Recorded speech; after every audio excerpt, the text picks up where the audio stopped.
La journée du 29 novembre a commencé par une longue accolade avec les jeunes lors de la première messe en Birmanie.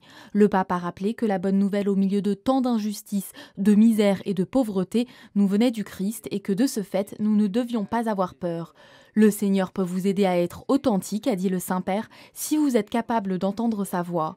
Les saints aussi peuvent aider à trouver le Christ en cultivant la vie intérieure comme un chant. Il ne faut pas non plus avoir peur de se poser des questions, car l'Évangile prend sa source dans de petites racines et il est donc nécessaire d'émettre un cri du cœur pour devenir signe d'espérance. Soyez courageux, généreux et joyeux, a dit le Saint-Père. Au cours de sa rencontre avec le Conseil suprême Sangha des moines bouddhistes, le pape a souligné l'importance d'un engagement commun pour la paix, la justice et le respect de la dignité humaine face aux défis de notre temps.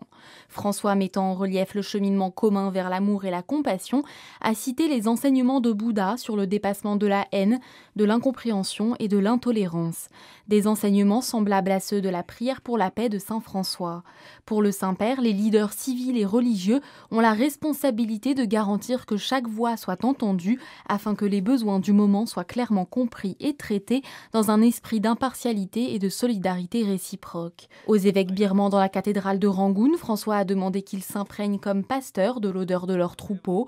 Dans un pays qui est engagé à surmonter ses divisions enracinées et à construire son unité nationale, l'Église birmane doit donc suivre l'appel à favoriser l'unité, la charité dans la vie du peuple, de façon à ce que la communauté catholique puisse avoir un rôle constructif dans la vie de la société. Enfin, le pape a appelé à une plus grande implication des catholiques dans les questions d'intérêt national, particulièrement sur celles liées au respect de la dignité et des droits de tous, spécialement les plus pauvres et vulnérables.